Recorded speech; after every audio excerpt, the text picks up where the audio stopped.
Ladies and gentlemen, welcome aboard to Flight 6969. I'm your Attendant Chare I. I'll be joined by host Ky in the front of the cabin. The captain has turned on the Fasten Seat Belt Sign, so prepare for turbulence. Once we've reached our cruising altitude of 100,000 feet, lots of alcohol will be served. Husbands and wives are ordered to switch partners, even if you're happy with your spouse sitting next to you. While we prepare for an unexpected emergency landing, we ask at this moment that you brace for impact. Someone on this flight will surely be murdered. Thank you for flying Love and Murder Air today. We certainly hope you enjoyed your flight.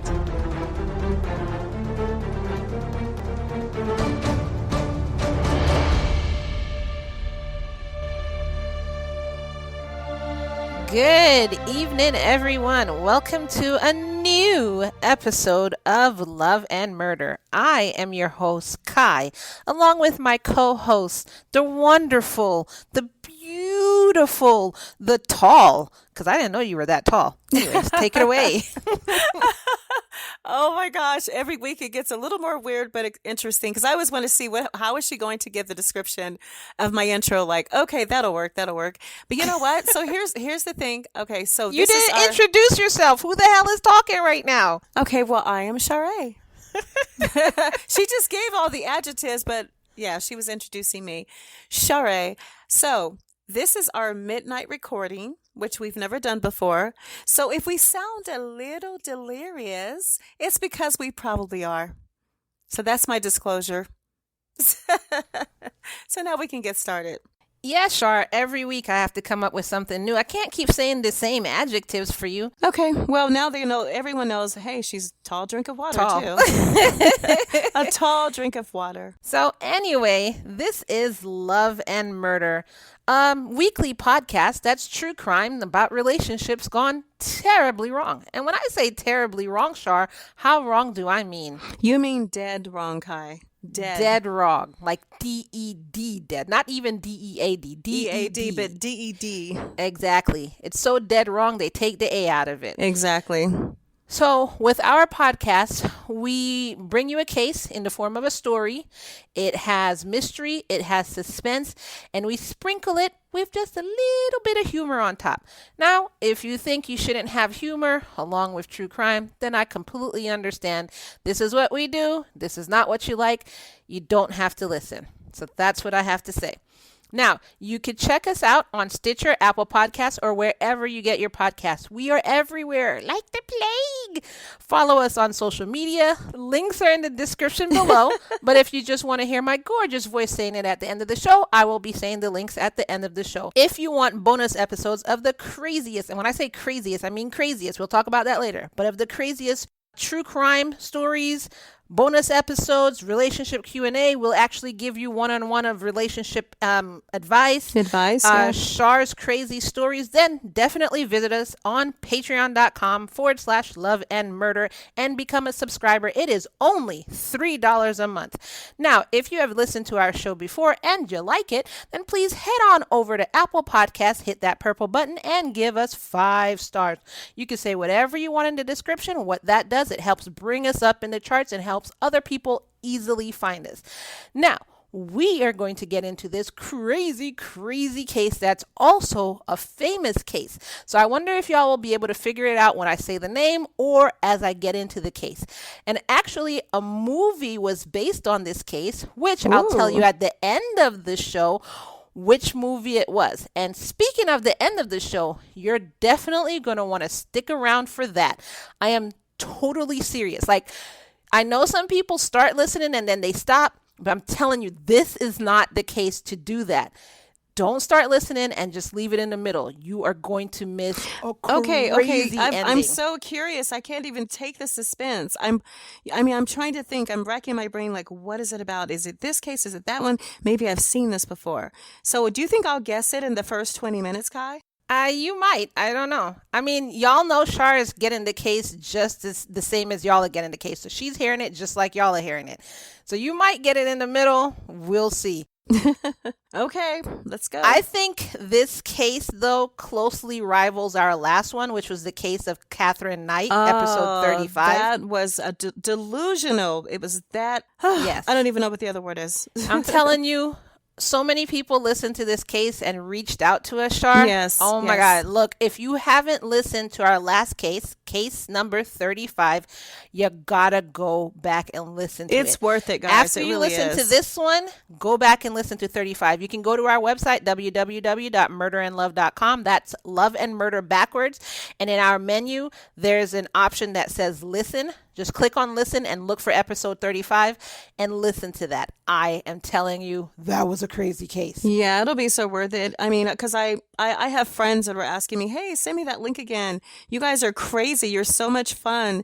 But no, besides that, just go over to our Patreon and subscribe after this case, because you don't want to miss anything else. I mean, all of our cases are interesting, but some were just even more interesting than others where we can't even believe that these things happened. And besides, it's less than a cup of coffee. Right, Ky?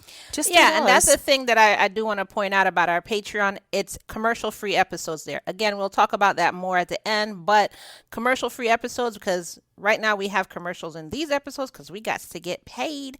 But, you know, if you go over to Patreon and become a $3 subscriber, you get just the full episodes, no interruptions. So let's get into the case. Today's case is the case of Richard Kraft and Helly Kraft. Does that ring a bell at all? So far, no, not for me. I Okay, don't know cool. what everyone else is thinking. So Helly Lorik Nielsen was born on July 7th, 1947 in Denmark. If you don't know where Denmark is, it's actually in Northern Europe, right across the North Sea from the UK. It also shared a southern border to Germany. Now, for those of you who are new to the show, I used to live in Germany, and I love Germany. It is such a beautiful country with such friendly people. Oh, I love Germany. But anyways, in Denmark, their official language is Danish, but they're also taught English at a young age. Something we should do in the United States, like really teach like Spanish or French as a second language. Yes. But I'm not talking about like, I'm not talking about like the BS half-butt way they teach us in school. I'm talking about like really immersive, like soon as you walk through the door, you don't speak any English. Exactly. I agree with that. I think exactly. That would be amazing. A lot of other countries, they speak multiple languages and we're just stuck with English. Like, that's crazy. But anyway, we're not going to get into that. So she was an only child who lived with her parents in a small village north of Denmark. She was a very outgoing child who was always happy and vibrant. She loved going to school. What a weirdo, right? I'm just playing. And she made friends very, very easily. Going into adulthood, these traits didn't change. She was still friendly. She was still vibrant. She still made friends easily. And she also had a love of learning languages. They came easy to her and she learned them quickly. That's kind of like me. I like learning languages and I learned them very, very fast. My daughter is like that too. Yeah, I did. At one time I spoke 4 and now I'm just barely working on the second one, like 2.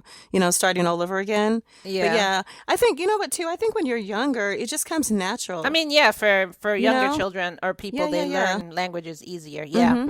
So when she was a teenager, she taught herself French and English. And although she wasn't fluent in German, Norwegian, and Swedish, she did understand them. After she finished high school, she went to college in England and worked as an au pair in France. Now, for those of you who don't know what an au pair is, according to aupairworld.com, where else would I get this information from? Of course. Quote, an au pair is a young adult aged 18 to 30 who travels to a foreign country for a defined period of time to live with the host family. Mm-hmm. The au pair supports the host family with childcare and light housework while learning the language and culture of the host country. That's right. This totally does not sound like something that I want to do. But they have a nice life, though. They actually have a really good life. And I mean, often the family's very wealthy and you're just exposed to, new exciting things, and I don't know, that you wouldn't otherwise have been introduced to in your own country. Yeah, I mean, the concept of it sounds weird, but it's just the living with other people that I don't know, dealing with their children, doing house, like all of that doesn't go like with my personality. But I'm not knocking anybody who does it. They do it. Yeah, it's a very popular service that's provided, especially throughout Europe. So, yeah, in Yeah. America, not so much, but they do have au pair services here. So, Yeah. So in 1967, when Helly was 20, she got a job as a flight attendant for Capital Airways. She really enjoyed the traveling and the exploring new places. So when she heard that Pan Am Airways was looking for flight attendants in the Copenhagen, Denmark area, she decided to apply for the job. Now, do you remember Pan Am? I remember the name sounds familiar to me, but I can't 100% remember it. I totally remember Pan Am, but I have never heard of Capital Airways. And Pan Am would have been for me maybe until I was about 11, maybe. And I think after that, I think it just kind of dissipated and probably was turned into something else. Yeah. Yeah, that's probably why I have a vague memory of it, because it probably disappeared before I was born then. Yeah, but the Capital is But that's Capital going way Airways, back. I have a feeling that was probably like a international. Okay. Yeah, because she worked with Capital while she was in Europe, so I think that's an international airline. Yeah, that makes sense. Yeah. I mean, this is interesting so far. She had a jet set life. Now, that was after... Wait, let's make sure I'm following this, that we all are, because I'm sure the listeners are going, okay, Ky. So she started out as a very young woman as an au pair. And then she then went from that to international flight attendant? Is that what happened? Yeah, so she got, just a job as a flight attendant for Capital Airways after she was an au pair. Got it. Yeah. Okay. So like I said, she applied for this job at Pan Am Airways. And then out of 200 people in her applying group, she and only 7 other people were accepted. That's a pretty big deal. Yeah, that's like 200 Quite people. an honor. Only 8 people were accepted. Yeah. So the company then sent her to Miami for training to work with the company. And while she was in Miami, she did so well in her course, which is what we expect of her because that's kind of like her personality. Yeah. And excel. she ended up living in a small motel near the airport. This motel was a frequent spot for airline employees, the pilots and the flight attendants. Because the living conditions were co-ed, lots of, let's call it liaisons would happen at their motel. The single flight attendants liked the pilots and saw them either as someone to have a good time with while they were there as a layover or as a prospect for a future spouse. Now, back in those days, the reason why I say I'm just saying it's women because back in those days, only women were flight attendants. That's you right. weren't really a guy as a flight attendant. That's right. Now I know it's completely different, but back then it was just women. So yeah, and then the men were the pilots. You didn't have female pilots. So I don't even know when that changed. I'm trying to think, when did that I don't change? know. It's the same as nurses. Nurses were female. Yeah, they were and then female. one day you would see like a male nurse and people would make fun of him. Like, why are you a nurse? That's a and woman's now it's job. just kind of normal. They just blend in. Yeah, Not a big deal. I don't understand why that would be considered a woman's job, but whatever. But anyways, so that's why these flight attendants, they would, either have a good time with them or look for a future husband with the pilot. So that's what they were looking for. Now, I don't know anyone in that profession, but I think let me say this. I thought of actually being a flight attendant for a short period of time in my life. You did? I did. But it was basically the same reason as Helly. Just being able to travel without having to pay a ton of money for it. I thought it was like a really good deal. Yeah. But then I heard that you barely get any sleep. You barely get to see your friends. You barely get to see your family. It's a customer service position, which I don't think my temper would survive people's plane entitlement. I don't think I would be able to deal with that. And you're a waitress too. If you're not great with that, it's like, I could do that in certain atmospheres, but it seems like when people get on the plane, the level of entitlement that starts happening is like through the roof, and I wouldn't be able to deal with that. And then I also heard of the promiscuous atmosphere. Yes. And I was like, this doesn't sound like me. Now, don't shoot the messenger. I'm just relaying what I was told. This is just what I was told. I mean, you're not too far off. I know quite a few flight attendants, quite a few. And every one of them, except for one who was, I don't know, maybe she was just married, are very conservative. But I've heard some wild stories. And it's not that you don't have friends, because your friends are basically the pilots and the other flight attendants, but you're not able to really see your friends that you've developed through life. And family. Yeah. But you make new friends because people are quite friendly. Even believe it or not, even the customers, the passengers, they're also very friendly. And a lot of flight attendants hook up with their passengers, especially the regulars, that have regular business, commuting and all of that. So there's there's some glamour too. Because think about it. And you can actually make good money too. But the thing is that for me, it would just feel like I'm never settled. But just that's not an issue settled. for me. What do you mean? Being that I was raised in the military, I don't have a settled mindset. I like moving. But I mean throughout the week. To not be settled from week to week, or at the time I was thinking about it, I didn't have a kid. Okay. My apartment was empty. I always kept my apartment with no furniture. Yeah, I was always ready to move at the drop of a dime. So it was basically that would have been perfect. Yeah, so that didn't bother me. Yeah. So anyway, on May 24th, 1969, when she was 22 years old, she met a pilot in training for Eastern Airlines named Richard Crafts. Richard Crafts was born in New York City on December 20th, 1937, and was 10 years older than Helly. He was the youngest of 3 children. He actually had 2 older sisters. His father, whose name was John Crafts, was a successful businessman in Manhattan and always wanted to move his family out to the suburbs. So, as soon as he was able to, he bought a large home in Darien, Connecticut, and moved his family there. Now, I wonder if they say Connecticut, because that's how it's spelled, Connecticut, or do they say Connecticut? Probably Connecticut, and I don't know. I know some people who say Connecticut, but I can't remember. Never heard that. I can't remember if it's actually Americans who say that or foreigners who say that. It's foreigners, I can guarantee you. You think it's Because I've foreigners? never heard an American say that. It's pronounced it that way. I've only heard Americans, including myself, say Connecticut. And I'm saying this because I lived right next door. New York, New Jersey, so you're going to meet a lot of Connecticutans. Yeah, Connecticut isn't far from me either. See, that sounded... But I don't call them right? Connecticans. I never heard anyone even use that term, but people that are from Connecticutans, you may now trash talk Char. I know. Connecticut. I've never heard that. I just made that up. But nevertheless, it's funny how pronunciations are anyway, or enunciation, depending on where you grew up. So Richard attended a private school as a boy, but he was not that academically good in school, which is fine because, everyone learns differently, but schools tend to teach everyone the exact same way. However, I still don't fully put that responsibility on the schools. It's actually the parent who should be supplementing the child's learning. You know how your child learns, and when the child comes home from school, you should be helping them with their homework based on your child's learning style. A school cannot accommodate 20 different children, 20 different learning styles. So anyways, he then went to college for a short time, probably because he felt that was expected of him, but soon dropped out.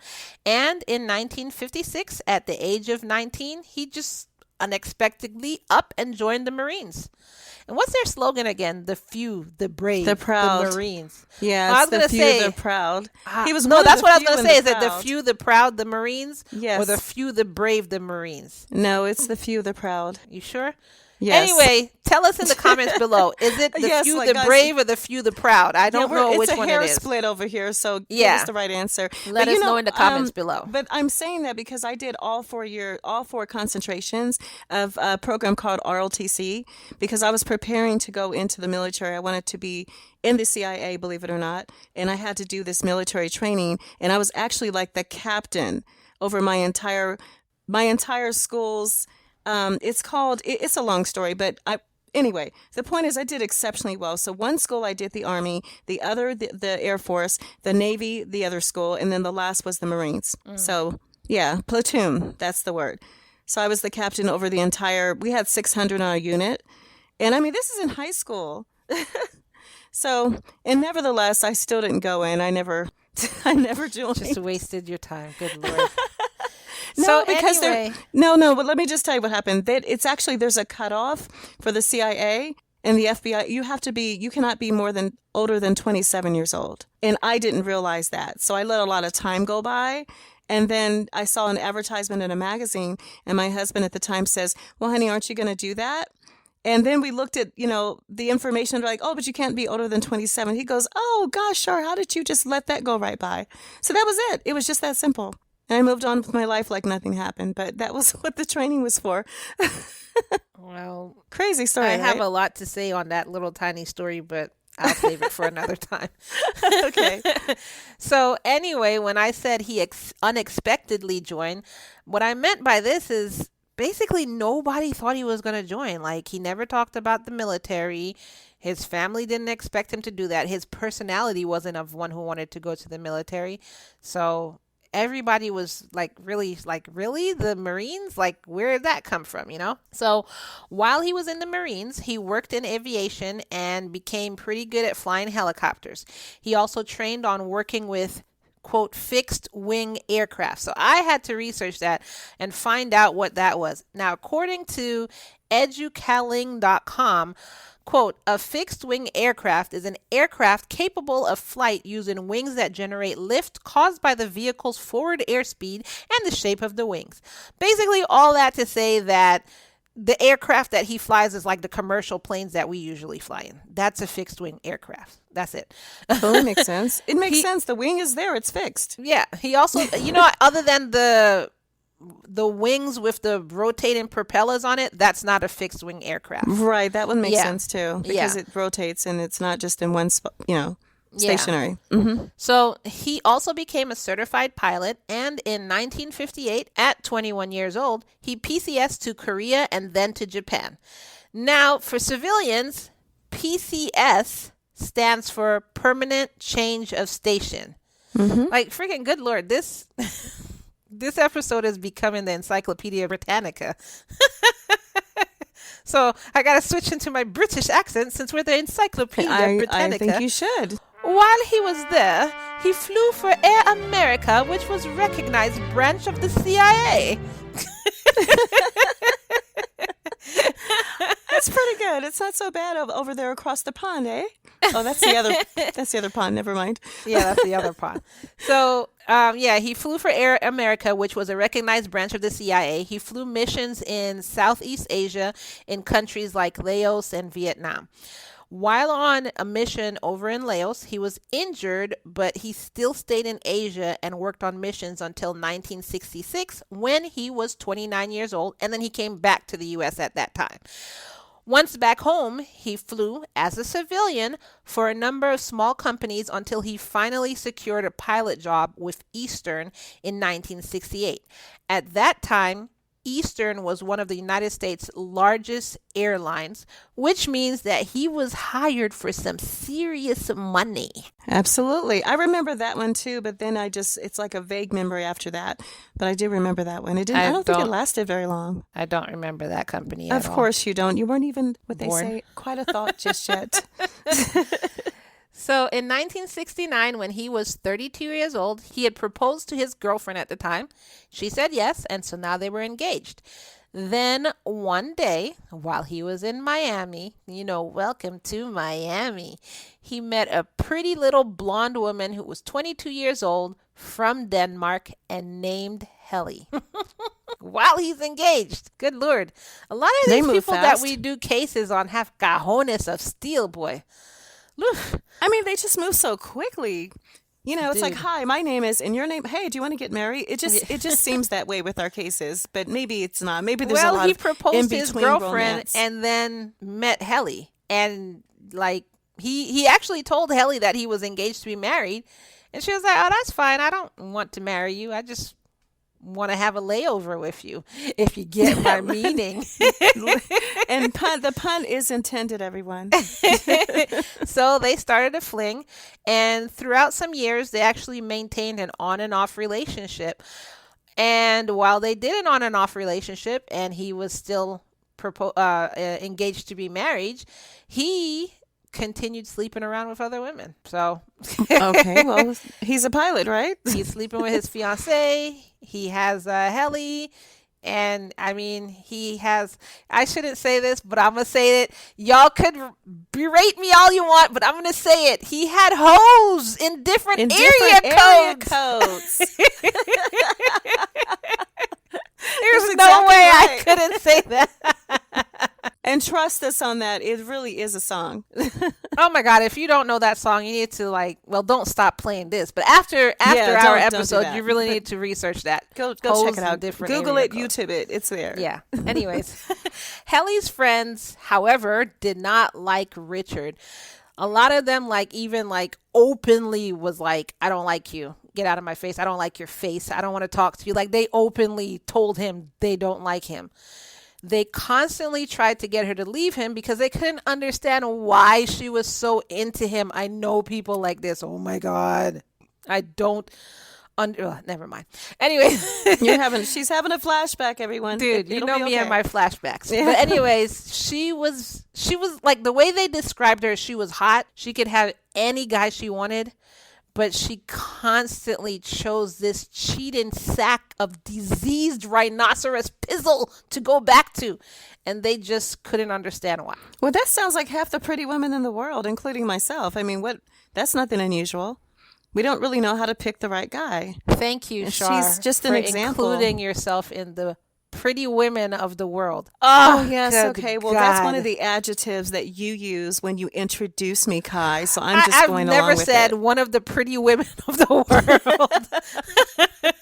Well, you can use that next week. If I remember it, I will have to use it for your intro. Oh, good God. We're so crazy. We are doing a show here, right? Okay. I'm pretty sure. I think we're doing a show. Anyway, in 1975, Helly got pregnant by Richard, of course. And by November, they got married in New Hampshire. In 1976, they bought a house in Newtown, Connecticut. And when I say they bought a house, what I mean is they bought a $250,000 one-level ranch on a 2-acre piece of land. Yeah. Whoa. Back then, back then, but think about it. I mean, that was still many years ago. It was before was it the 70s by then, obviously? Yeah, that's what I said, 1976. I didn't hear that part. Okay, so that would probably be equivalent to maybe a $500,000, maybe $600,000 house in our day and time. Maybe. Yeah, probably. Okay. Maybe. So that's I was thinking nice more of a $1 million house, but okay, so more of a mansion, basically. Yes. So over the next few years, they had 3 children in total. So the one that she was pregnant with before they got married, and then they had 2 more, and then Helly had stopped working. But, that doesn't mean she stopped working because she was still a homekeeper and a mother, which is a freaking 2 jobs in one. It so is. She was you still can't clock doing out that. of that one. Exactly. And then Richard, on the other hand, he kept working as a pilot and he was just barely ever home. After their 3rd child was born, they hired a 19-year-old au pair whose name was Dawn Marie Thomas, and Helly went back to work as a flight attendant. I think she just really missed her job. And she missed it. Yeah, I can't even blame her. Yeah. Her independence and all that. I mean, if I was a flight attendant, I don't know if I would do it with children. So I'm not judging anybody who does it. But but it seems like it'd be hard though to really juggle. Yeah, because you're barely home. I don't know. Maybe they could set their schedule and say 2 weeks out of the month they're gone or something. I don't know how it works. So, but imagine, there's PTA meetings and you're like, oh, I'm going to be in Denmark. They have an au pair, so maybe she went to the PTA meetings and then reported back to them. I don't know. But anyway, when Helly went back to work, this added an income boost to their combined income of more than $125,000 a year. And that's in the 70s, 80s.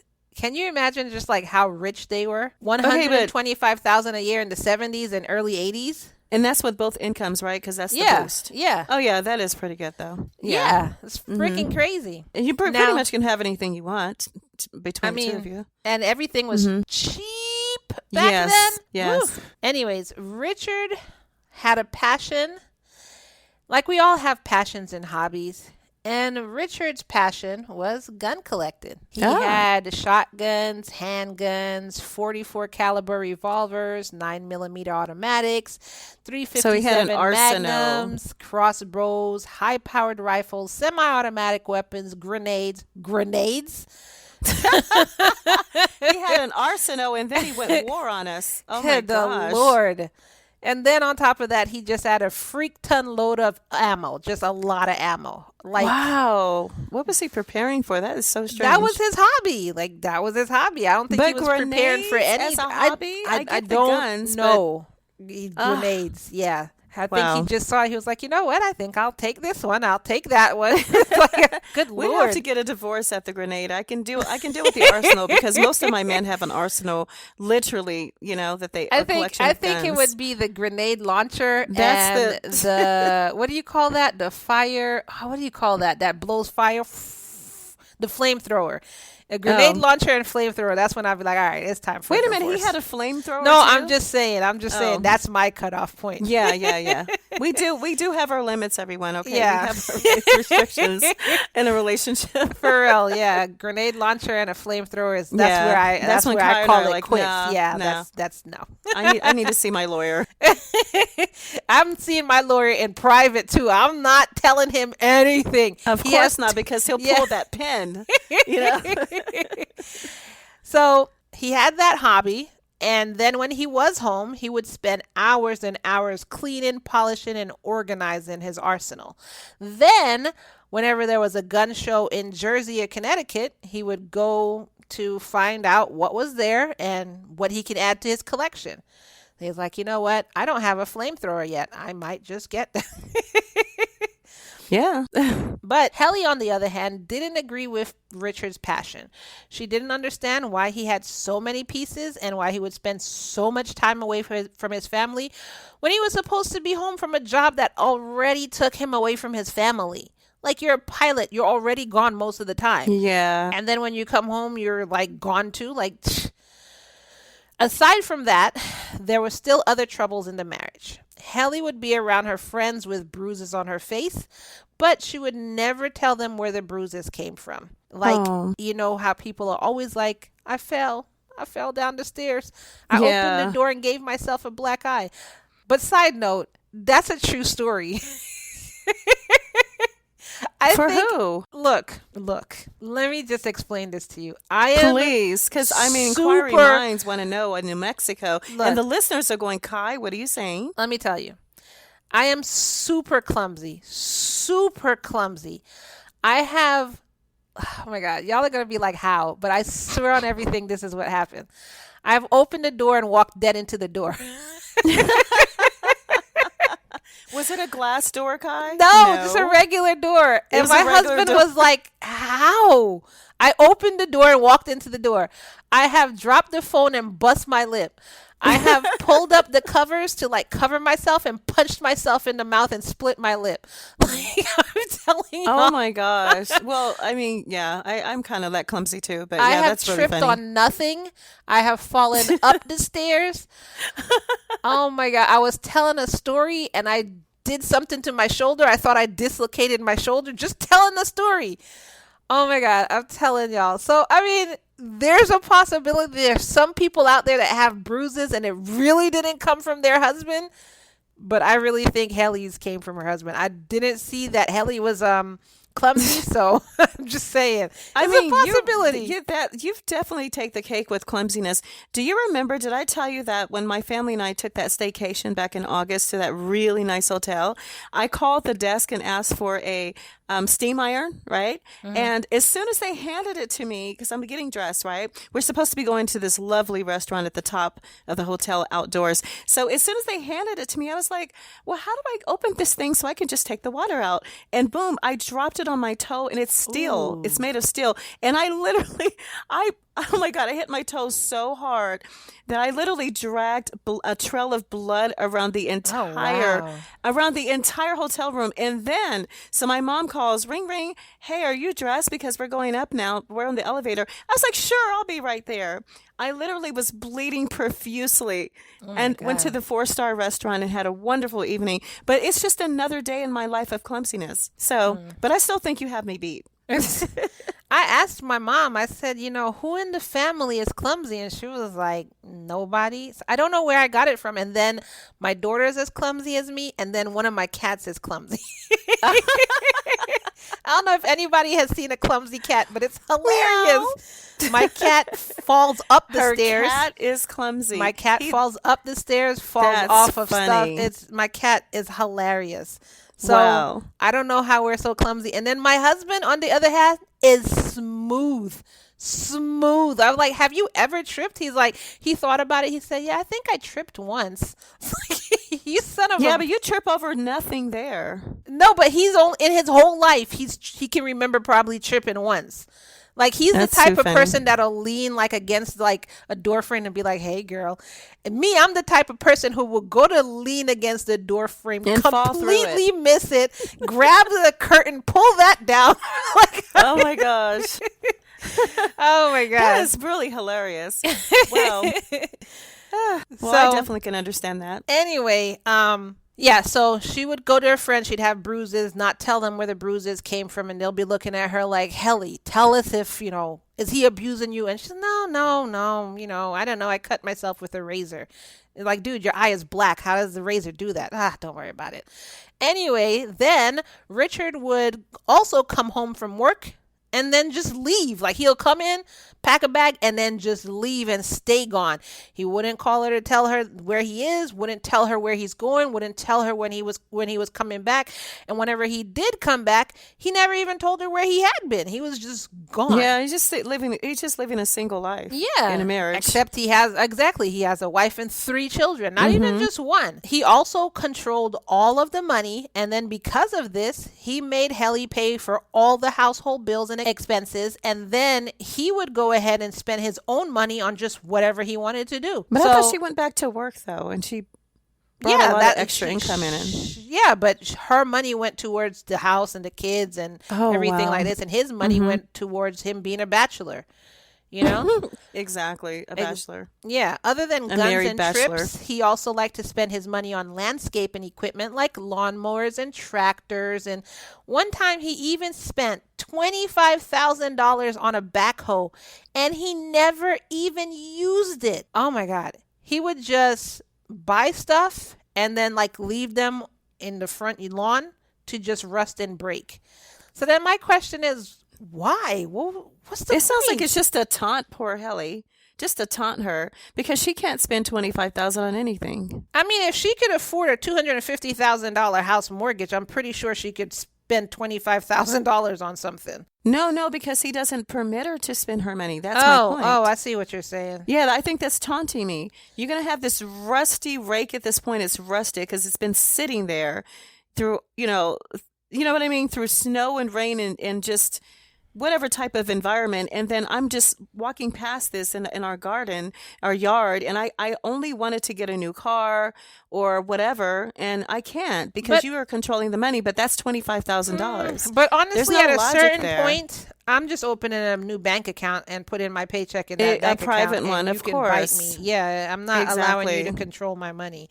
Like when I see that that's what you're doing, then screw that. I'm opening my own bank account, and that's about it. So anyways, in 1982, Richard decided that, he now wanted to work as an auxiliary police officer in his town.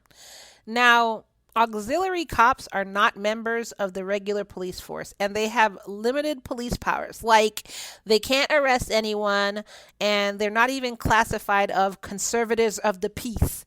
So what do they do? Well, they can what do they do? Yeah, for real. Curious, what is the point? I mean, it's like saying you're a toy cop, like a security guard. So what is my power? Do I have any power? I mean, I wonder if security guards are even above them.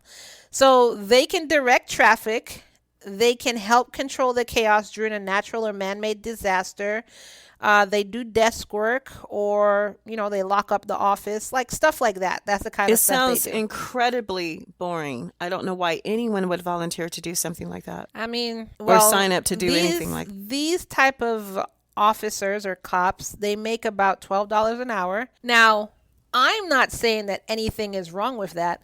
Everyone has dreams in life, no matter if it aligns with what we may think of as a valuable dream. That is right. Everybody has different values on their dreams. So I'm not poo-pooing on anyone who wants to be an auxiliary cop. Maybe for some reason they can't actually be a cop.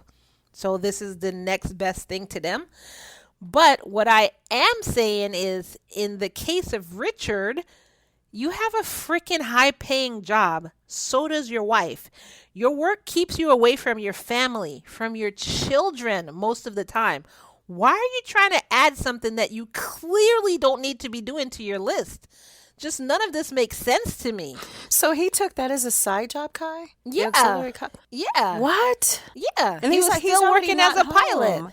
Yeah. Oh my gosh. And he's already not home with his wife and family. Exactly. And that's clearly a problem. Now, remember that I said auxiliary cops made $12 an hour? Yes. Well, Richard wasn't getting paid to do.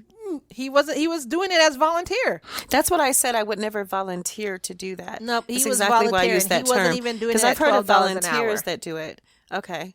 Yeah. So that really doesn't make any sense right now. And then even when he's volunteering, he just liked hanging around the station, whether he was working or not. So maybe it made him feel as if he was kind of a cop.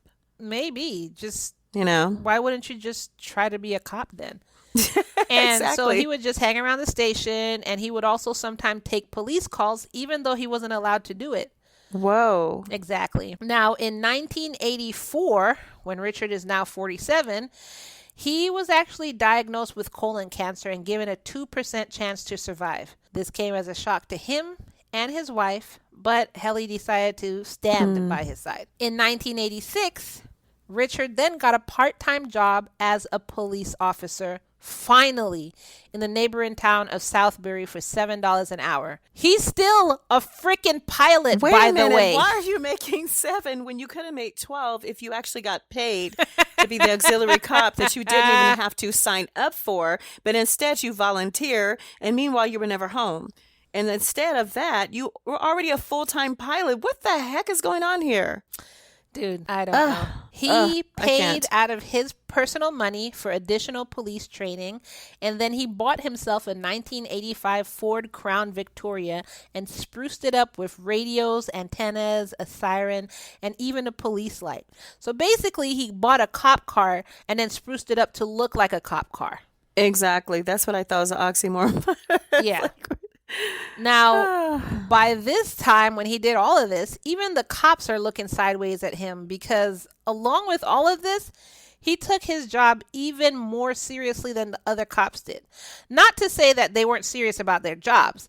It's just that he was like obsessed with it or something. Like he was like taking it too far. The other cops were like, what's up with Richard? Have you seen Richard? Well, I thought he was excited because he has a legal right to use a gun now. So that would you know what? that I can wonder do something if to your that's head. what it is. Yeah, because that can do something to your head. Think about it. Someone who's so into the danger and he has this arsenal of guns and now he has a legal right to use them. Yeah. Yes.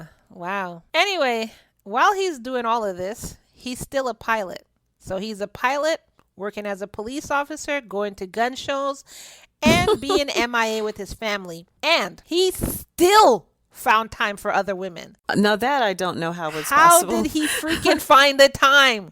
Me personally, I run a podcast, have a business, have one child and a husband. I barely have time for myself, right? Let alone finding time to be able to cheat. Like this dude had like 18 jobs, a hobby that was a time-consuming hobby. And he still found time to cheat. The only thing that comes to mind is at the end of a flight, when all the passengers have deplaned, you can always get your air wings with a new flight attendant, because that would be a quickie. And then, hey, you can say you've done that. But other than that, how do you find the time? I can't imagine. Now, you do know what air wings means, right? I don't, but I figured it out. Like if you would just say air wings without the sentence, I would have been like, what? But, with context, I figured it out. Well, you got your wings. That's how they say it, I think. I don't even know Red if they say Bull? Wings. No. Red Bull does give you wings, but the type of wings we're talking about here is the bomb chicka wow wow. That's your favorite saying. Bounce Yes, chicken wow. that Oh, one. sorry. My mom now listens to this podcast. Oh, hi, Mom. Oops. Hi, Mama. Oh. Anyway, Helly was aware of Richard's infidelity and would always ask him to stop. Of course, he would promise to stop. Yeah, I'm going to do it. I love you and my family. Sure, Yeah. I'll stop. She meant nothing. And then, of course, she would catch him cheating again. This, by the way, was from day one of their marriage. This was not even like years later he got So he bored with her. probably cheated on the honeymoon. He was one of those probably, guys. after he said, I do, he was like, look, honey, I'm going to the bathroom. I'll be right back. And cheated with one of the bridesmaids or something. Yes, and their honeymoon suite is room 127, and his little side pieces in 128. Yeah, Yeah, one right. of those guys. Yeah. Yeah. So, okay, listeners, you might hear a change in the way I'm talking because I have a cough drop in my mouth. We had to pause recording because it's like every time I breathe in to talk, I don't know, hot air or something is blasting the back of my throat. Oh, yeah. Anyways, oh my God, my mom is listening to this. Oh my God. We were trying so hard. We really were, Mom. We were trying so hard. Well, anyway, but it keeps like affecting my throat. And so I had to get a cough drop. So apologies for me sounding like something's, I don't know how not to make this even sound like that, but apologies for me sounding like something's in my mouth. So that's what she said. That's not food. Yeah, I just thought I have some fun with it because I'm my mind is always in some dirty place one way or the other, and you do know that it's 12 at night right now, so Yeah. Anyway, so like I was saying, she was tired of his infidelity. She was tired of him not showing up to their family, just not being there. She was tired of the utter disrespect that Richard threw at their family. So by September of 1986, she went to a divorce attorney. The attorney advised her to get proof of the infidelity in the marriage, so she hired a private investigator. Now, I wonder why he advised her to get proof of the infidelity. Does it make the divorce process easier if you have proof of this, or Of course it does. Of course it does. I've seen cases like that. Okay. Yes, absolutely. And it's not hard. It is not hard to do, by the way. So To what? Get the proof? yeah, and to hire a private investigator and get the proof, it's not hard to do. And it does make a difference because anyone can go to court and say, oh, yeah, she cheated, Your Honor. I mean, you can't prove it. You're not proving anything. If you can prove it, usually you'll get pictures. That investigator will take pictures and follow your husband or wife for a day with their lover, and they can present that to you. And what better proof is that? So she hired a PI, and his name was Keith Mayo, and he decided he was going to take the job and investigate Richard. I guess, her story was so convincing. Yeah, that he was like, yeah, I'll take the job. And it didn't take him long to have something to report on. See, told you. He took pictures of Richard kissing another flight attendant, which you told me also, in New Jersey. Isn't that where he goes for his gun shows? Yes, he does. Gun show. My butt. Yeah, honey, I'm going to be at a gun show. Oh, there'll be fireworks going off, all I'm right. about to say there's going to be guns, yeah. And explosions. Sorry, my mom's listening. Oops. But you have to admit, that was clever, the explosion part. Yeah. And I thought of that all by myself. All by herself. On November 18th, 1986, 2 months after she met with the divorce lawyer, Helly came back from working a long flight from Frankfurt, Germany. I remember Frankfurt. One of your I favorite love places. Frankfurt. That's where I met my husband, actually. Anyways, Oh, that's really exciting. You'll her tell us that one day. friends dropped her off at her house, and then she went inside. That night, there was a huge snowstorm. Now, I looked up this snowstorm on this day, this night, and it snowed up to 10 inches. Oh, my God. Can you imagine 10 inches of snow? I can imagine 30 where I grew up. It was 26 inches every year in the mountains, but okay. Wow. Well, screw Yeah. you. You don't have to sit there and say, But it's enough. But the 10 inches is enough to definitely make the news and make history. And the fact that you're able to confirm that, Ky, definitely impresses me because we know this story is true. Yeah. I would love to like live in a place where it gets 10 inches. Over here, we do get snow, but 10 inches. I don't know if since I've been here, we haven't gotten 10 inches or anything like that. I know they had a blizzard. Yeah. I know they had a blizzard before. And that blizzard, yeah, they probably had more than 10 inches then. Because my husband was saying like doors were like closed. Like you can't, they're just barricaded. Like yeah, that. you can't open them. Yeah. Mm-hmm. So I was just wondering though, if your area gets like this amount of snow and more, let us know in the comments below if you still like snow. Like, and tell us where you live. I've heard that like most people who've grown up with snow just take it for granted and they get tired of it. So let me know if I'm wrong or if I'm right. Let me know in the comments below. Do you still like snow? I love snow, but then I didn't grow up in snow. So anyways, so they had that snowstorm, and then 6 a.m. the next day, Richard woke up Dawn, remember she's the au pair, and told her that Helly had already been driving, like she got up and she went driving to his sister's house in Westport, and then he and the kids are gonna, get started heading down there to meet her. So Dawn, who was bleary-eyed because she had worked her second job at McDonald's until 2 a.m., she asked him why she was going there today of all days. There was a snowstorm last night. There's power outages and driving issues on the road. Why today is she going to your sister's house? And Richard was like, basically, because. So it's like, get up, help me get the kids ready to leave, and that's it. So he woke the kids up at 6:30 a.m., and then everyone piled in the car and left. And this included Dawn, by the way. Yeah, but I'm trying to figure out why is she working. Was it Dawn that's working a second job at McDonald's? Why isn't our au pair working when she's supposed to be there for the children? That doesn't make sense to me. It's a full-time, it's a commitment job. Yeah, that's just weird. The whole family at this point is just kind of a little strange. But it sounds like she was working there at night, probably after the kids were in bed. Yeah, okay. Maybe doesn't make sense because if one there. of the kids gets sick, then you're supposed to be there. Maybe she at worked night, there when I don't know, because a lot of time Richard and Helly are gone. I don't know. No, but they said she was tired from working her second job, which likely meant she had a the second night job, shift. and that's what I'm saying. I understand with an au pair, and especially in their position, she should have been full time because of course Richard works as a pilot. Sometimes he's not there.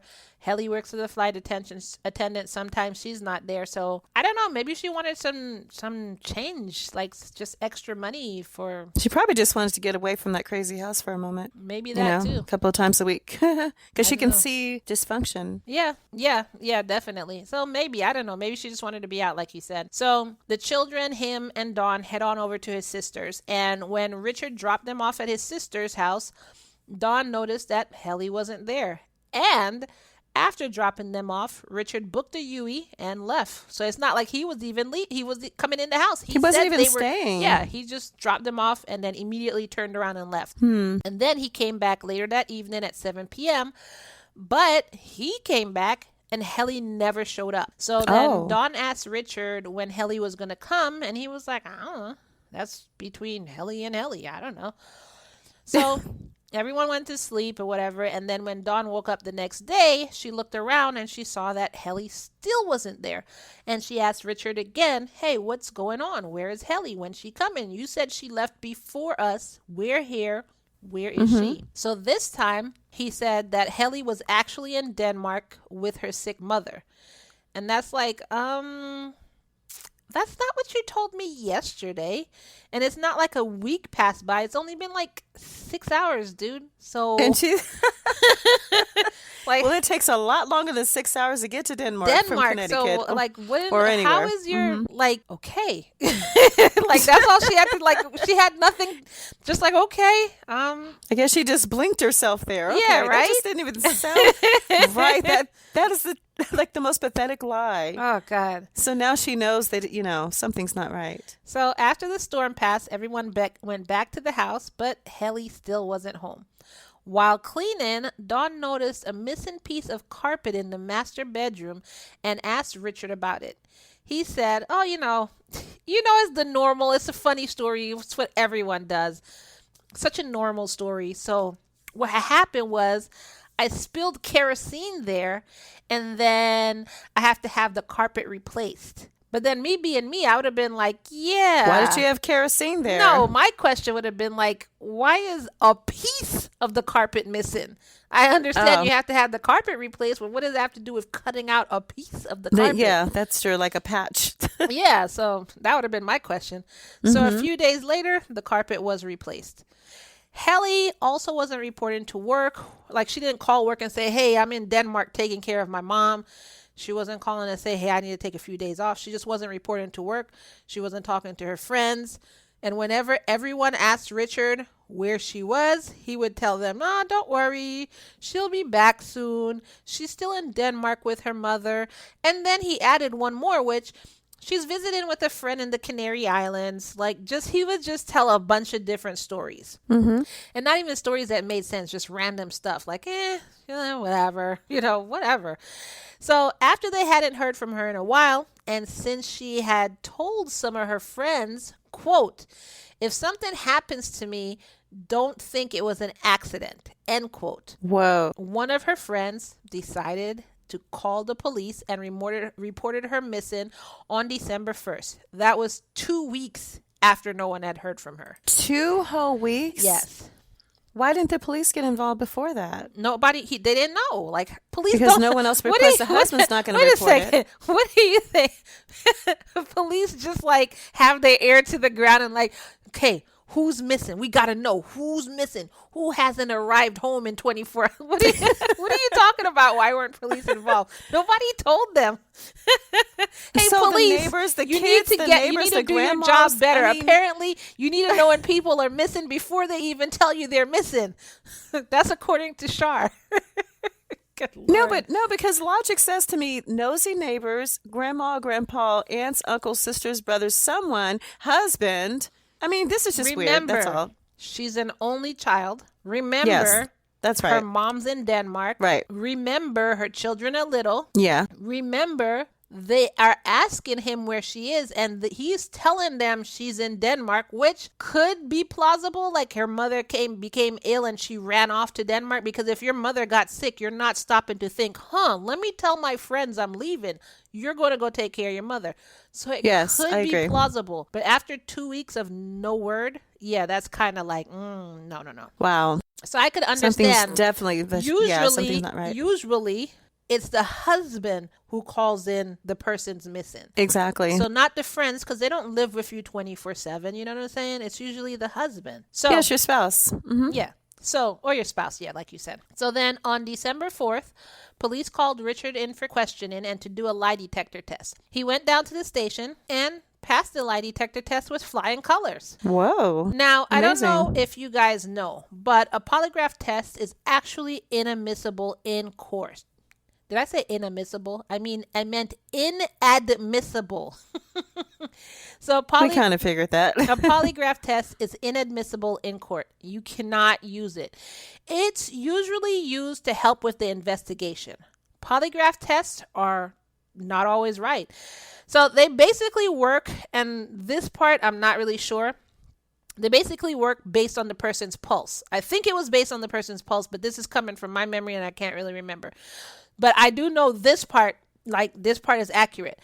Even if you're not guilty, but if you get nervous easily, then it could appear that you're lying. But that can be a false. Because I've taken that test before. That's what I'm saying. If you get nervous easily and you take a polygraph test, but you don't have anything to hide, but you just get nervous because you're sitting in a freaking interrogation just the fact that you're all strapped up and they're just staring at you like, don't lie. Then the test could come back and say that you're lying, even though you're telling the 100% truth. Right. Or if you're guilty as a butthole, but you know how to keep yourself calm, really calm, then it could look like you passed, even though you are guilty. Exactly. So this is one of the reasons that the courts don't go by lie detector tests. Now, that makes sense. After Richard passed the test, one detective wrote in his report, quote, based on the polygraph examination and my numerous conversation with Mr. Crafts, he does not know where his wife is, end quote.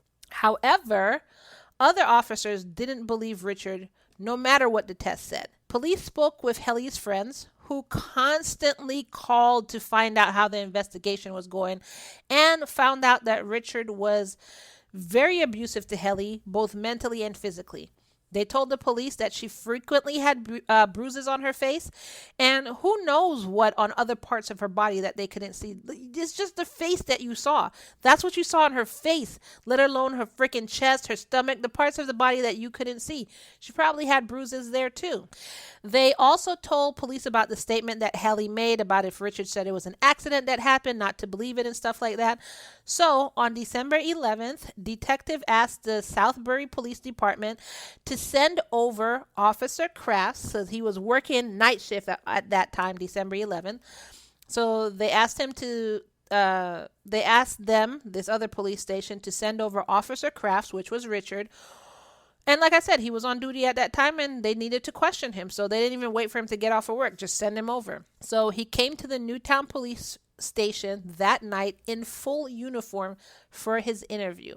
Now, I really tried to find a video or audio of the interview, but I couldn't find anything. So I will just read the transcript to you. Okay. Question. And let me know. I have to do voices. You know how I do. And sorry, listeners, you're hearing me adjust myself in my chair. My new microphone is so great. It picks up so much sound. So sensitive. Yeah. So anyways, so here's the transcript. Question. Richard, did you know that your wife hired a private investigator? No. Did you know that the PI has documented your relationship with a New Jersey woman? No. Why would your wife tell her friends she was afraid for herself regarding serving you divorce papers and tell them to check on her if something happened? I cannot imagine her saying this. It is completely out of character for her to say this. On November 18th, when Helly came home, when and why did she leave? Those answers are in my statement. What is the story with your bedroom rug? Apparently you removed it or cut some pieces out of it. Can you explain this to me? All the rugs in the house are being removed and replaced. What was spilled on the rug in your bedroom? Kerosene. Did you cut pieces out of the rug? Yes, 2 feet at a time. It's easier to remove it that way. What did you do with the rug that you took out of your bedroom? Dumped bedroom rug in the Newtown landfill 1 week ago. It was blue in color. Why have you been telling everyone different things about Helly being missing, like her mother being sick? I didn't want to say my wife was gone. I did not know where she was.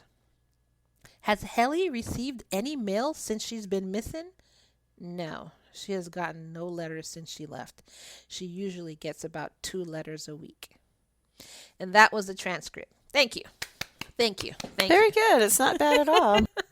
Police noticed that during the questioning that for a man who had no idea where his wife was, he sure seemed pretty calm and uncaring about the situation. On his way out, he gave the investigators a 1-page statement and peace out the building, just left. The private investigator, Keith, was convinced that Richard was involved in Helly's disappearance. Some background on Keith is that he was a retired police officer, which is what most PIs are. They're retired cops. Mm-hmm. So he tried to get the local police department to investigate Richard, but they just wouldn't do it. So he was like, bump that. Fine, you don't do it. I'm going to do it. So he started his own investigation. Talking with Helly's friends, he reviewed the case, and he decided to go get evidence of his own. He went to the local dump to look for those pieces of the master bedroom rug that were cut out, and the crew at the dump actually helped him out. They told him that Richard's trash had been sent to the Canterbury dump, which was about 2 hours away from where they were right now. And Keith was like, oh, no problem. So he got some helpers together. They drove out to Canterbury, and then they spent the next couple of days going through the trash at the dump. And they did succeed in finding a piece of rug that looked almost identical to the rug that was in the master bedroom. The piece also looked like it had stains of human blood on it. So he took this to the state police lab in Meriden, where Dr. Henry C. Lee worked. And Dr. Henry C. Lee was the country's foremost leader in forensic science. While waiting for the results, Keith also found Helly's car parked at Kennedy International Airport. He kept hounding the local police to look more into Richard. Helly's friends also hounded the police. So basically everybody was hounding the police. But the police were like dragging their feet on this. They just, I don't know what it was. They didn't want to investigate Richard. By this time, the press had picked up the story, and even they questioned why the Newtown police were dragging their feet on this case. Now, because of all this pressure and criticism, the county prosecutor finally referred the case to the Connecticut State Police. In the meantime, Dr. Lee got back his findings on the rug sample and reported that, quote, after 4 hours of back-breaking work carried out on this carpet, none of the stains tested positive for blood, end quote. By this time, what happened? No, but what are the chances they found that piece of rug in the landfill or the dump? Like, what are the chances of that? I just still can't believe that. They actually found what they believe to be a match from the carpet in the house. I mean, they were looking bit by bit, square foot by square foot, square inch by square inch. So they were determined to find something. So, I mean, you know, how many carpets are sold from a carpet place? A carpet store? There's a carpet store, right? Yeah, no, but it was thrown away in the dump. It doesn't matter. If one person has thrown something away, another person has thrown it away.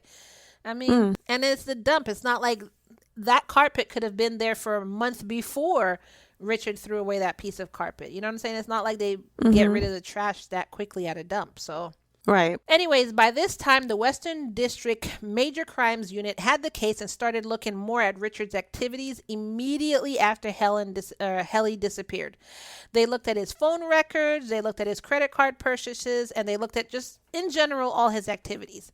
Now, on his credit card bills, they found that on November 13th, he had bought a large freezer for $375, and he picked it up on November 17th. They also saw that he rented a wood chipper for $900 from a place called Darien Rentals. Other things that were on his bill were sheets and a new comforter set. Keith also provided investigators with a receipt for a chainsaw. Police discovered that Richard had taken his kids to Florida for the holidays. Yeah, you're really a grieving husband. Anyways, right. So they decided to request a search warrant. On December 26th, they were granted the warrant and entered the home. Dr. Henry Lee was present at the warrant so that he could oversee the collection of the evidence. When they entered the house, they saw that the house was frickin' dirty. Dirty clothes were everywhere. Furniture was all over the place. The kitchen was filthy. In the living room, there were mattresses on the floor, as well as boxes of toys, clothes, and just other household things. Like, it looked like he was like trying to move. I don't know. And then that's what it sounds like. All of the carpets in the house had been pulled up and thrown away. As they continued searching the house, they found a freezer, but nothing was inside of it. They did find a lot of weapons, but we all know where that came from. However, police still tagged and bagged all of them just in case. Dr. Lee did a luminol test at various locations in the house, and some places tested positive for the presence of blood, like on the side of the bed. And then in the lab, they found that some of the towels tested positive as well. Wow. On December 30th, detectives searched for a utility man, Joseph Hine, who was plowing snow on River Road on the day of the storm. This is a smart move. Now, I don't know if I would have even thought to do this, like search out the snowplow guy. I wouldn't even thought to do that, Char. So I think it was a good move that the state police force took over this case, because if it wasn't for them, nothing would have happened. Right. Anyway, they brought him in for questioning, and he said that he saw the wood chipper and a U-Haul truck parked on the side of the road in the middle of the night. He remembered this because he thought it was weird that these things were out here, and then there was this man who like motioned him around the truck. So I guess the truck was like in the middle of the road while he was trying to snowplow, and then a man came and was like, you know, just keep driving or whatever. So all that stuck in his memory, because that's kind of freaking weird. I'm plowing the snow in the middle of a snowstorm at night. What is somebody doing out here with a U-Haul and with a a wood chipper? Exactly. So yeah, that's a little skeptical. that definitely stuck out in his mind. So investigators asked Joseph if he would take them to the location of the incident, and he did. And he took them to Lake I don't know how you say this lake. Zoar? Z-O-A-R? Zoar? Zor? I would say Zor. Zor?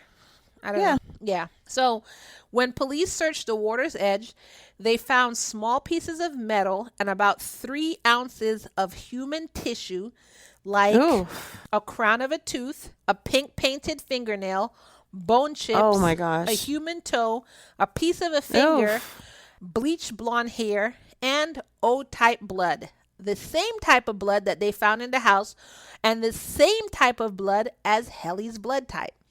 They also found the chainsaw, which was in the water, and it had traces of blonde human hair like tangled inside of it. No way. At the end of the search, Dr. Lee said, quote, "Our team's effort at Lake Zor eventually led to the discovery of 2,660 strands of blonde hair." They counted that? I was just going to say, they literally counted every hair. I've never counted strands of hair in my life. I've never heard of that at all. Yeah. Guess they wanted to be sure They wanted it belonged to to be her. definite. Or whoever. 69 slivers of human bone, 5 droplets of human blood, 2 teeth, a truncated piece of human skull, 3 ounces of human tissue, a portion of a human finger, 1 fingernail, and a portion of a toenail. End So quote. it's safe to say they have a lot of DNA evidence. By this time, investigators had worked out a scenario. So this is something that they just thought of. They worked out a scenario about how Richard killed his wife. Helly was probably making the bed at the time, and they surmised that Richard smashed her in the back of her head with something hard at the foot of her bed.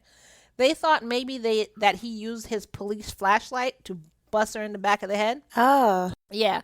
He then carried her body down to the basement to the new freezer and put her in it. Then he went and woke Dawn up and told her the whole spiel about going to his sister's house.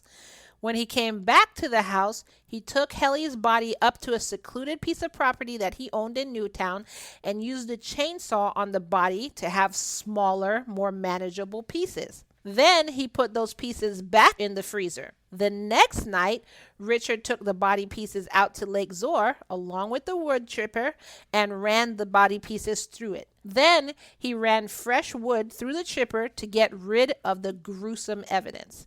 So this is just what police surmised happened. That's just exactly their take on it. Now, to confirm this story, Dr. Lee used a pig carcass as a test subject. Him and a group of investigators put the pig carcass through the wood chipper, and its remains bore an eerily similar resemblance to the remains found of Helen. So like the toe hair, the finger there, stuff like that. So, by the way, when the investigation at the lake started, one of Richard's brothers-in-law, remember he has 2 sisters, so one of his brothers-in-law said that Richard had made a comment that went like this, quote, "Let them dive. There's no body. It's gone." Oh. Now, this is an alleged comment, so probably take it with a grain of salt. He could have said that, and he couldn't have said that. Who knows? It's an alleged comment. A forensic dentist researched the tooth crown that was found at the lake, and it turned out that it positively matched with Helly's dental records. The Connecticut State Medical Examiner's Office issued a death certificate for Helly Craft on January 3rd, 1987. Because if you don't have a body, you need a certificate to be able to issue a warrant. So they got the death certificate on January 13th, 1987. On January 13th, 1987, police put out a warrant for the arrest of Richard Crafts. And around 9 p.m. that same night, police went to his house to arrest him. When they arrived, they surrounded the house and called Richard on the phone to come outside and surrender. He replied with, quote, "I'm tired. I'll take care of this in the morning." End quote. Cops You were can't like, be serious. Yes, He really said that's that. what Oh. he said. I'm not making this up. Well, aren't you going to say he has some major cojones? You know, that's He your had favorite some major line. cajones. Cajones. So cops were like, "No, you need to come outside now." So Richard yelled at them, "Don't call me back," and hung up the phone. Oh, don't try this at home, kids. You'll Look, never I'm get gonna away tell with you, it. your house will be riddled with Yes, because that's all they need. They're like, "Oh, we're coming in." No, we're not coming in. We're just going to blow the house up from the outside. So after hours of back and forth on the phone, Richard finally came out at 12:30 a.m. They got to his house at 9 p.m. He didn't come out till 12:30 a.m. Three and a half hours. He entertained the cops with this. Yes. No, I'm not coming out. Oh, good I didn't know anyone can get away with that. I think number one, because he was a part-time cop, and number two, his kids were in the house. Right. So those are the two things. So anyways, yeah, he came out at 12:30 a.m. and then they took him to Bridgeport jail. His bail was set at only $750,000, which he could have paid that in his sleep. Yeah, but with any other case that's maybe even worse in some ways. I mean, they have the use of the Batarem. They can also have a SWAT, like a whole team come through there. I don't see what all this, this negotiating was about. I really don't. Like I said, I think it was because let's talk about our was feelings. a cop. Like, what were they talking about? I don't know. It had to be. It had to be that reason. There was back and forth, but I just didn't put it in this. But it was just basically them saying "come out" and him saying no and "leave me alone" and stuff like that. So okay, well, the average citizen can never get away with it. I'm sure that his part-time cop status that he moved up to after being an auxiliary, that probably did buy him some time. Yeah. So anyway, his trial wasn't done in his town because of like the media coverage and everybody knew what was going on and everything like that. So they couldn't do the trial there. So his trial was moved to New London, Connecticut, and started in May of 1988. The prosecution, which was led by State Attorney Walter Flanagan, put witnesses to the stand. This included Helly's mother. So she's like here from Denmark. Like, where's my daughter? So anyway, this included her. And when she was asked when was the last time she saw her daughter, she said it had been months. Oh my gosh. The medical examiner gave the evidence they found at the lake, and even her friends gave their testimonies. They even called Keith, Dr. Lee, and even the manufacturer of the wood chipper took the stand. So even though there was a mountain, like Mount Kilimanjaro, of evidence, a mountain of evidence against Richard, when it came time for the jury to deliberate on June 23rd, 1988, it took 2 weeks for them to try and reach a verdict. The reason this happened was because of one freaking man. One juror said not guilty and would not change his mind. I don't understand it. And I read a lot of comments of the other jurors, and they hated him, and they were like, he refused to listen to the case. He refused to absorb the fact. And he just was like, I think he was just there to say not guilty. Like, I think this is why he wanted to be a juror, just to say not guilty. Just to have that moment in the sun for himself. There was no other reason. Yeah. All the jurors, I'm not convinced. All the jurors were pissed at him from all the comments that I read. So on July 15th, the trial ended in a hung jury. After 100 witnesses, 650 exhibits, and a 53-day trial, it all ended in a mistrial because of that one juror. Now, I searched. No, you know what? I didn't search. I looked for his name, but I didn't search it like really hard because I know they're not giving out that dude's name. There's no freaking way they were going to give out that juror's name because he wanted to become famous. He was probably hoping. I'm going to tell you right now. Because it caused such a stir. He would have been famous in the wrong way. Yeah. So I didn't even really search for his name. All I know is that it was a man, and I know if his name was in the press, he would have gotten crap in the mail. That's what I'm going to say. He would have gotten crap in the mail. So, but Richard was happy for just a short time because another trial started in September 7th of 1989 in Norwalk, Connecticut. And they basically brought forth the same things as the first trial. And then on November 20th, when it went to jury, this time it only took the jury 8 hours to reach a unanimous verdict. This go around, Richard was found guilty of murder. When the verdict was announced, Richard showed absolutely no emotion. He was sentenced to 50 years in prison with the earliest release date of August 2021. He was only sentenced to 50 years in prison. Oh, August of 2021. Yeah, that passed already. So that's passed. But that's 50 years with the earliest release date. That's the earliest, not a guarantee. Got it. So, yeah, that was the case of Richard Kraft and Helly Kraft. Helly is dead, and Richard is serving 50 years in prison at, let me try and pronounce this, McDougal Walker Correctional Institution, which is a maximum security facility. While in jail, he had been issued 2 disciplinary tickets for possession of contraband. So, what did you think of this case, Char? I'm still baffled. Oh, There's just wait. so many things that don't make sense. Actually, I'm not done yet. Oh, you're kidding. There's more? There's more. But wait, there's more. So, Richard is actually out of prison 20 years early because of, quote, statutory good time. This is basically good behavior and working jobs in jail that allows huge chunks of time to be taken off of your sentence. So, as of January 2020, he's out and in a halfway house in New Haven. As for the children, they lived off of Richard's pension for a bit, but that money ran out long time ago.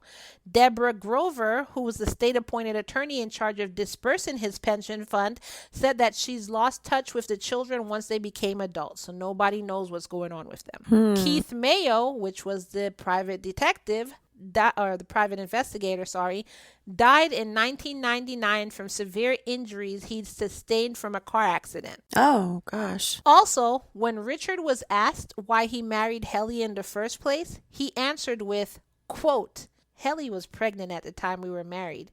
We knew she was pregnant. It was far too advanced for a doctor to perform an abortion, so we decided to get married. End quote. That was his reason as to why he married her. Oh, yeah, it didn't sound like love was anywhere in the picture. Remember, he was diagnosed with colon cancer with a 2% chance of surviving? Yeah, and he lived way past that. I was wondering about that. I was going to say, yes. Well, he survived.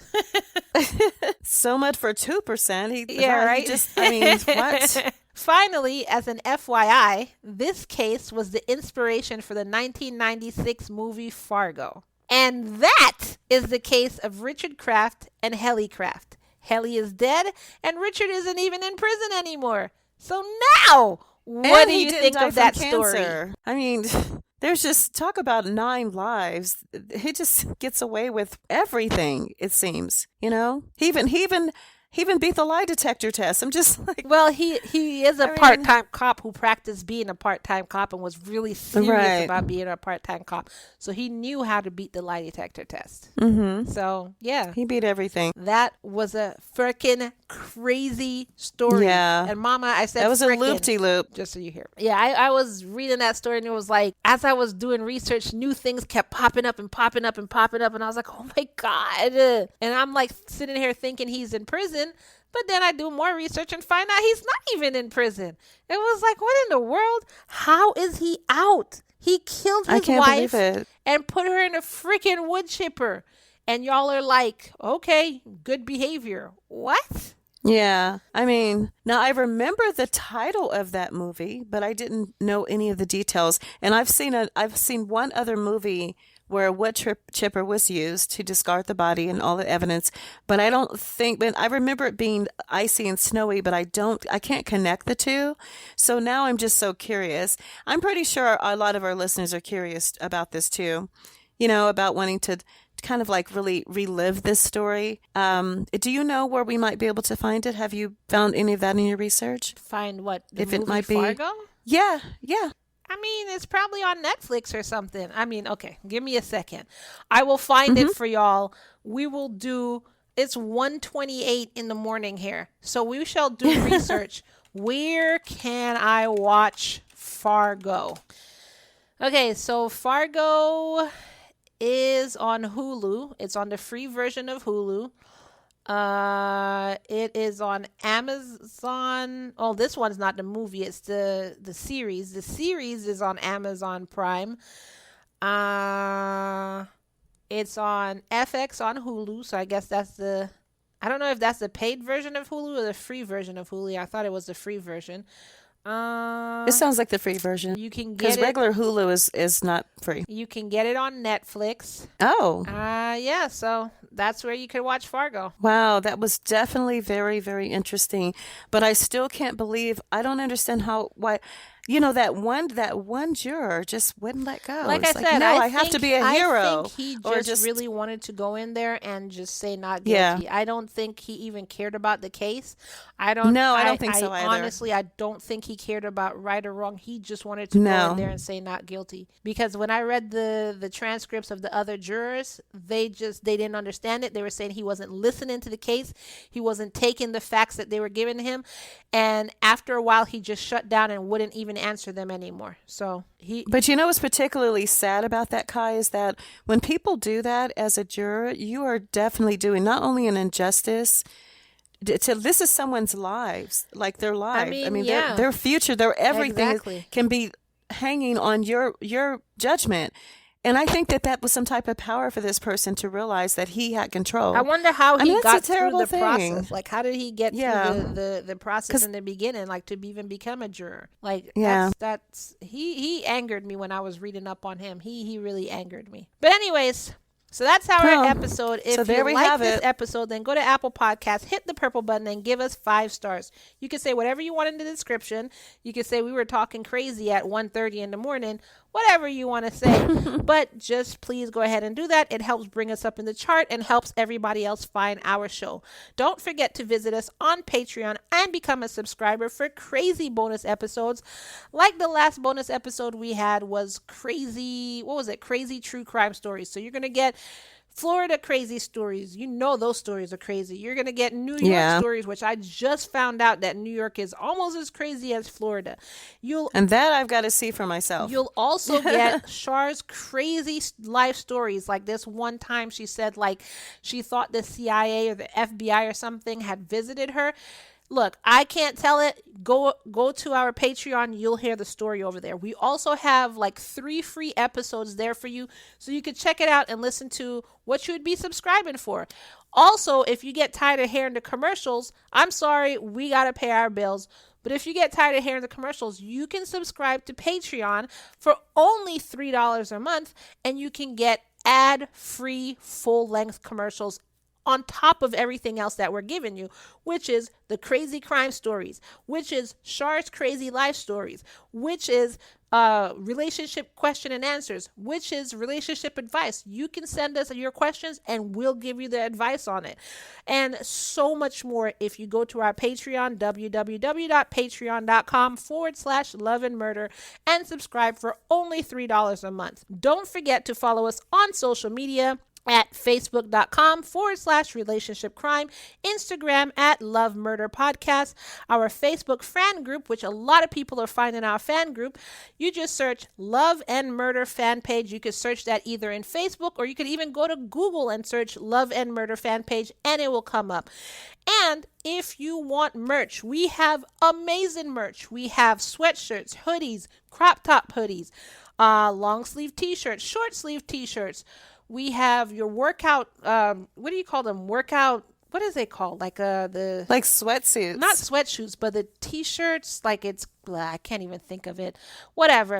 You'll see it in there. Workout shirts. We have a lot. Workout shirts. We have leggings. Mm-hmm. We have glasses, we have mugs, we have stickers, we have phone cases, we have those things that you stick on the back of your phone case so you can hold your phone case. My daughter has it. I don't know. I'm old. Oh, the rings? I love those too. We have those too. We have masks. Wow, we have everything. We have fanny packs. It's there. We have bucket hats. Dude, we have everything. And they are true crime merch, but I'm starting to add other designs that are not true crime merch. Like, for instance, queens are born in December. Or I'm going to add other months to that. So queens are born in January. Queens are born in February. If you want the queens are born or princesses are born or other, designs that I'm going to be adding to there, head on over to our merch shop. And the easiest way to find our merch shop is to go to www.murderandlove.com. That's love and murder backwards, murderandlove.com. And in our menu, just click on where it says our shop. Easy peasy. And an easy and very free way to support us. It doesn't cost you any money, and it doesn't take but 1 minute of your time. It's basically by hitting that share button on this episode. Just click share and share it with your friends. Share it to your social media, your Facebook, your Instagram, your Twitter, whatever. Share it in text messages, share in WhatsApp, share in email. That's all you have to do. Share this episode to get your friend easy. listening to this episode. It's free, and it only costs you maybe 30 seconds of your time. That's all we have for you today. And as we always end our show at, currently it's 1:35 in the morning for me. Our midnight show. I want to... In the wee hours of delirium. Exactly. That's how And we're feeling right now. You can hear we're delirious. Yes. I want to always remind you that it's all love and no murder, y'all. Thanks for listening. Good night, Bye. everyone.